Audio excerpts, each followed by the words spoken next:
So today, the policy talk theme is about technology narrative. So the talk I'm going to give today has some connection with narrative. I'm focusing on the idea of script. Script has connection with narrative, but it's different from narrative. It's very fundamental for narrative. So it's kind of project that I've been collaborating with three other important scholars and also friends, and I want to acknowledge their contribution here. They are Tom Williams, computer scientist at Colorado School of Mines, and Beth Phillips and Boyoung Kim, both at George Mason University. They are cultural psychologists.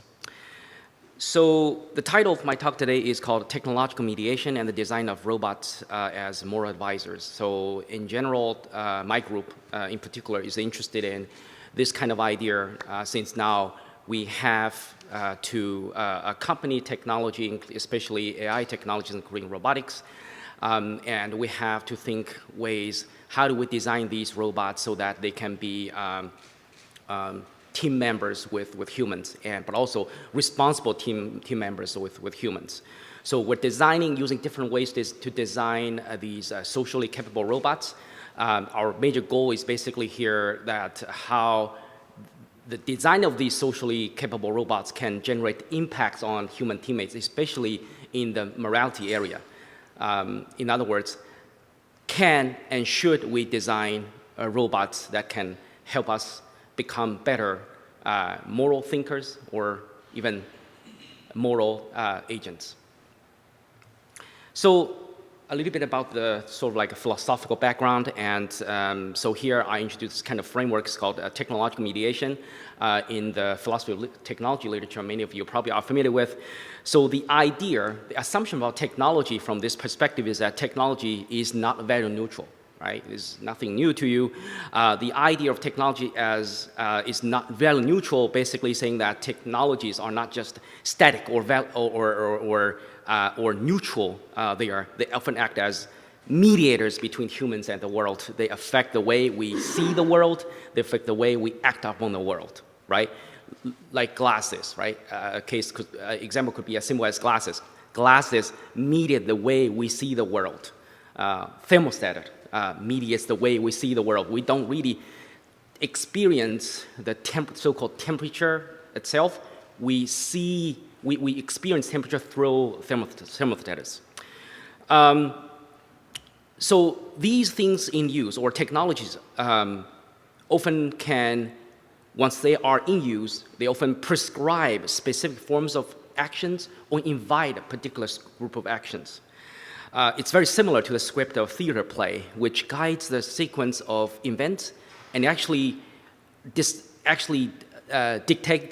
the actions of actors on stage and who should go first, who's second. So it's very much similar to the script, right?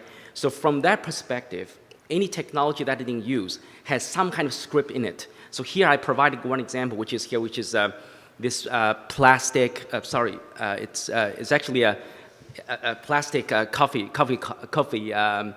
cup. Now it seems like it's only a lid, but because the color is white, so arguably it has a script in it, which is that it reads, "Once you finish it, please throw me away." Okay.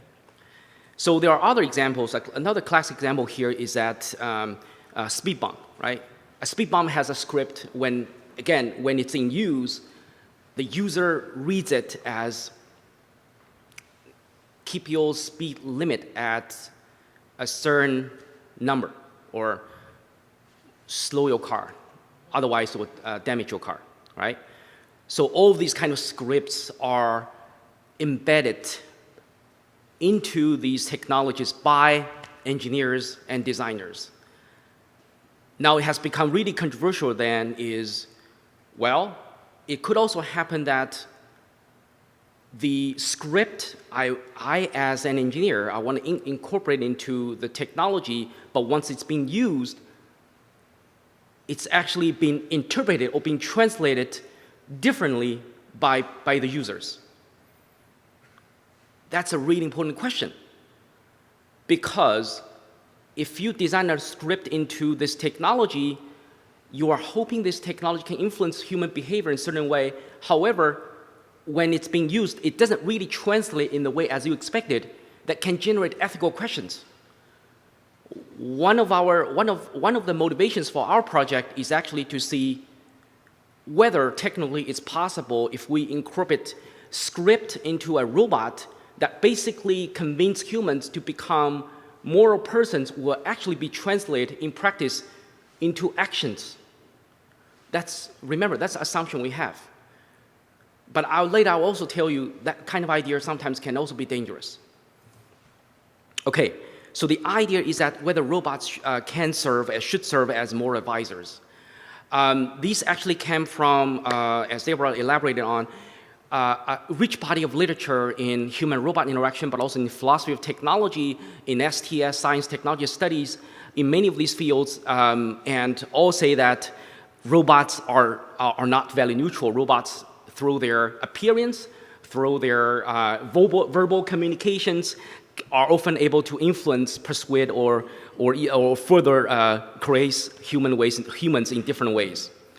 I here put two examples here. In some of the cases, people have noticed, social robots can forego a previously designed action if a robot protects against it.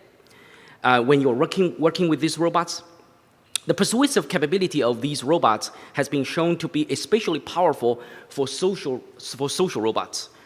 So a motivating question here in this paper is, can we create scripts for robots so that they can serve as moral advisors for humans? To us, it's a really important question. Because social robots, initially when they were designed, their major goal is not to convince humans to become more good people or to influence their more decisions. The basic functionality is to clarify and is to communicate. That seemingly neutral design philosophy has certain problems. For instance, when you are communicating with a social robot, sometimes you can ask morally questionable requests, right? For instance, you ask a robot saying, hey, would you mind running over Tina? That's a classic example we used in our paper. Now, what should the robot say? Most of the cases, robots will actually ask for clarification questions. Which Tina do you want me to run over? That can be problematic. So we're trying to, in many of these projects, we're trying to explore how we could design or reimagine these robots, especially how they respond to some of these requests. Our assumption is that we can take this communication opportunity as a way to morally influence humans. Okay, here's one study we have recently published. Again, my co-authors are here. It's a group project. So this paper was recently published, but what we're trying to do is to see whether robots can serve as moral advisors. In other ways, whether robots can provide advice to humans when they are collaborating with humans, and so that actually would prevent, through this interaction, through this influence, kind of actually prevent dishonest behaviors in this particular sense. This whole experiment is extremely complicated. So in order to, if you're interested, feel free to read this paper. But for the sake of conversation today, I have tried to make this experiment as clear, as simple as possible. But if you want to know more details, we can do that in the Q&A. So basically, what we did is that we want to compare 3 different ways how the social robots should respond to these three different kinds of advice based on different theoretical and ethical frameworks. The effects of these 3 different kinds of advice on human dishonest behaviors. The 3 different kinds of frameworks are we call rule-based moral advice, basically condemning the wrongness of the moral act itself.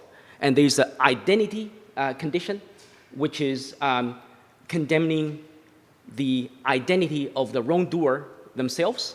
And the third part is a role-based approach, which is basically condemning that the action you are doing actually is not aligned with the role and associate moral obligations you have, like a professor or a son or a father has many of these different obligations. Anyway, so keep that in mind. We compare three different kinds of scripts, right? I will share with you later. So the experiment is actually, again, quite complicated, but I want to make it as simple as possible. We created a die rolling game for participants. So here are four major components of this experiment. So the participants were instructed, by the way, this is an online experiment because we did I think we did in the COVID era. And then the participants were, we recruited participants through Amazon Mechanic Turk website. So participants were instructed to visit a die rolling website and throw a 6-sided die at least twice. Then they were informed that while they could throw the die as many times as they liked, the bonus payment would be determined by the first number they threw. And as such, this was a number they should report. For throwing the numbers between 1 and 5, the bonus increased for each subsequent number by 20 cents, from 10 cents to 90 cents. For a throw of 6, the resulting bonus payment was fixed to 0 cents. So you throw this die twice, and you report the number of first throw, and then you get money based on the number you share with us. But the participant didn't know that actually we recorded in a secret place on the website the numbers they threw, but we couldn't. But again, this is for the first study, we didn't track. We were not able to match the number individuals throw with the numbers individuals they reported. We only look at the difference between under each condition, the difference between distributions, right? In other ways, if there is a number 1, we're assuming that it's going to be a kind of distribution, normal distribution. But then we look at all these people, the people who reported the number, look at that distribution and see the difference. Then we can tell how the likelihood that they reported wrong. They were reporting these numbers in a dishonest way.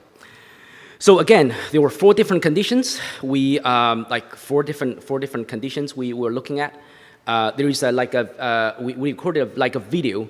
A robot is giving advice to participants while they are playing this game. There's a control group. Control group only has instructions, doesn't have any kind of like advice given by a robot. Then this rule condition is instruction plus this moral advice, this script or moral advice given by this robot, which is called cheating to maximize your bonus is morally wrong behavior.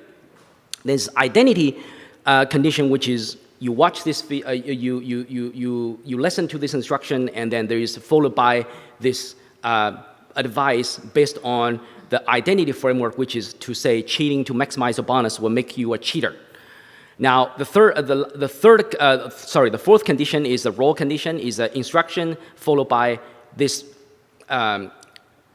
moral advice based on the role-based framework, which is a good M-Turk or mechanical Turk community member would not cheat to maximize their bonus at the expense of other M-Turkers because they have this relationship in the virtual community and they share this bonus because if you claim this bonus, then other people will have less money. So we actually did 3 rounds of experiments. The first round is just the 4 different conditions, right? And just robots give advice in the 3 different conditions. So the first study, actually, we found that none of the conditions in which the robot gave advice were effective in deterring cheating. So the advice robots gave didn't work. So we were wondering what actually happened, right? It could be possible maybe the reason was that people just don't believe robots. Maybe people like to hear advice from humans. So the second round of studies, we actually did both robots, advice given by robots under these different conditions, and advice given by humans. Also give, these humans give these, the same advice. We did find when, in some conditions, when humans give advice, it actually was good in terms of deterring dishonest behaviors. So then we'll realize, well, maybe that's because, does that mean then these robots, because we don't believe the credibility of their moral advice. In other words, we don't believe they have the moral agency, the agents to give us advice. Then the third round of study, we actually added one more intervention, which is to, under all these conditions, we then further do studies to include a description about the moral agency, the capability of these robots, being able to make advice, to be able to make decisions, to discern, the moral quality of X, right? And through the 3 rounds of studies, we realized, and when we describe the robot as having some kind of moral capabilities, nothing changed. Then we also studied, and the fact, it's one thing that you describe these robots having moral capabilities versus how actually humans perceive the moral capabilities of robots, right? So we then did survey with these people and realized there is a connection there. That's actually really important finding for our paper, is that the more the participants perceived a robot as having more capacities, the more likely they were to cheat. Wait a second. So that's an important finding for us, is that we tell the participants this robot has some more capabilities, but we also survey them their experience with robots, and then they did a survey on their perception of the moral capabilities of these robots, and we did realize, we did found that there is a correlation between the more the participants perceive the robot as having more capabilities. In other words, if I see this robot has higher moral capabilities, the more likely they were to cheat. In other words, more advice, it's not only more advice given by robots didn't work, they actually backfire. There's a theory in psychology, it's called psychological rectance, which is basically saying when humans, their freedom of behavior threatened or eliminated, people become motivated to make attempts to restore freedom or perceive the lost option more attractive. That's a theory we have here, is to understand why, despite that, humans perceive these robots as having moral capabilities, they were more likely to cheat. That's one possible explanation for that. Other studies have also shown that when robots are giving more advice, researchers did interviews, surveys with participants. They believed in the justification of advice given by these robots. However, they feel hesitant to follow this advice given by robots. So, which is a classical question in philosophy, is that you have this, you are convinced by this piece of moral knowledge, but that doesn't necessarily translate to action. In other ways, you have this moral script, but that does not always necessarily translate to moral action or intended behavior. So I have 2 more slides I want to share with you, just the reflections on the whole complicated experiment. Here, I think there are 2 different kinds of scripts There's one called engineered script, is that the script designed by us as engineers, then integrate into the robot, in this case, moral advice the robots give to people. And then there is the inactive script, is the script perceived by the users actually is at work.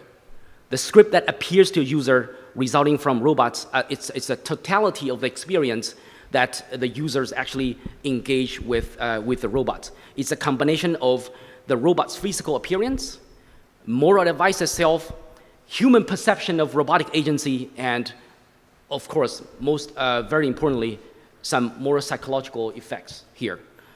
So,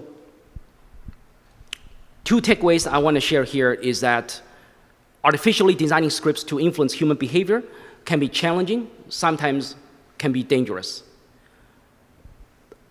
I'm thinking about a lot of AI-enabled applications right now are in the market.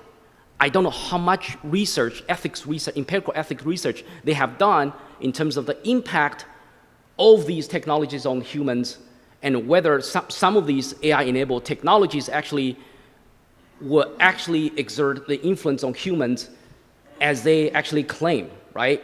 Because some of the robots or some of the AI technologies are supposed to generate or influence human behavior in a positive way, but whether that's actually the case as suggested, as imagined by these designers, that's a different story. So I think more regulations and policies are needed to govern the ethical implications of human-robot interaction research and development. As I said, more and more AI applications invented today appear to motivate good human behaviors and patterns. You see a lot of those in the headlines. But how many of those were actually evaluated by independent ethics trials? Not only these technologies actually function as engineered artifacts, but what about the ethical assessment of the impacts, both intended impacts and unintended impacts? So I'll stop here, and I guess we have a couple minutes for questions and answers. Thanks, everyone.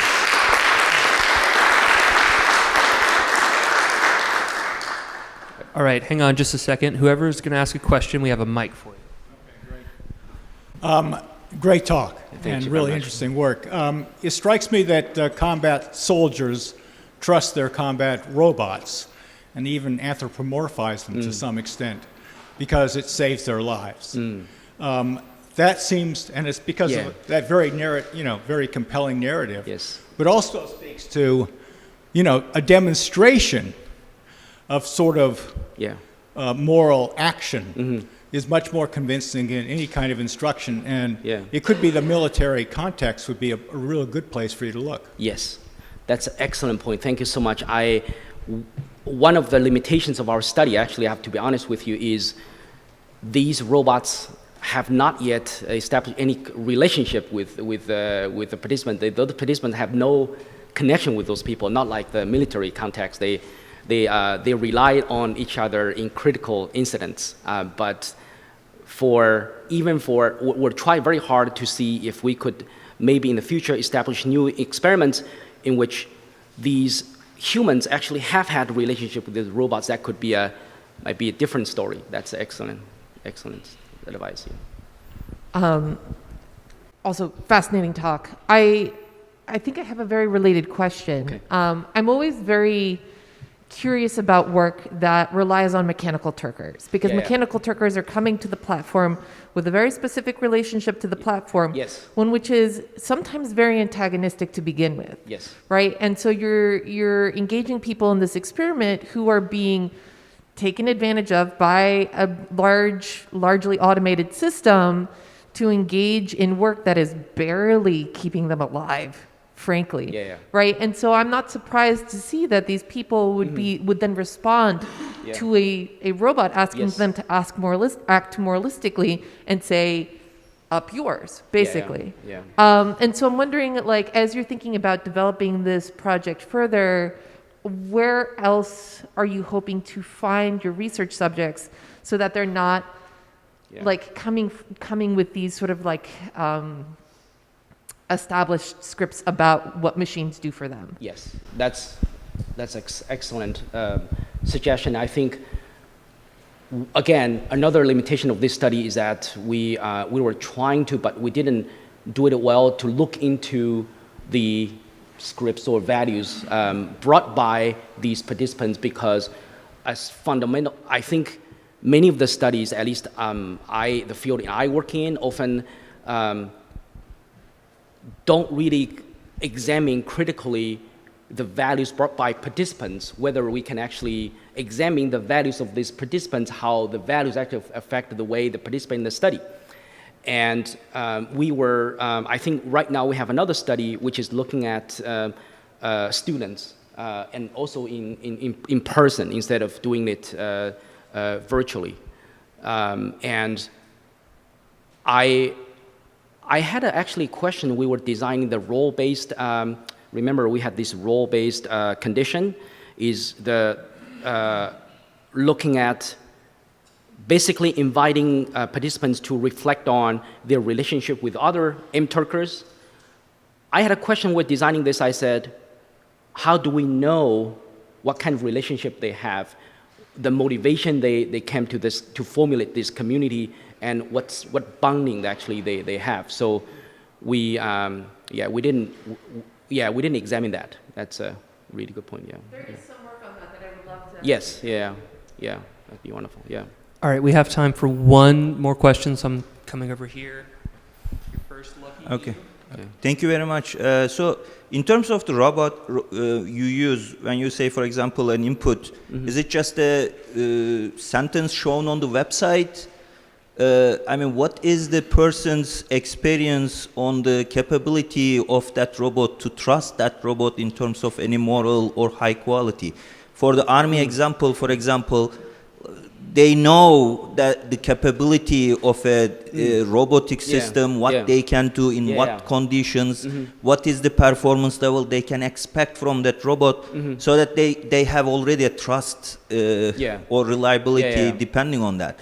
What is that connection in your case? I mean, is it just a sentence shown up on a website? Oh, yeah. I mean, is it really... So we kind of the similar experiment really for a robotic system? Because I don't see that really relation. I'm not in this area, I'm just an engineer, but... So we in the experiment, we had a narrative about what the robot was capable to do. So it's a short paragraph. So they know, okay. Yeah. They know the robot through that short paragraph only. Yeah. Okay. All right, let's thank our speaker one more time.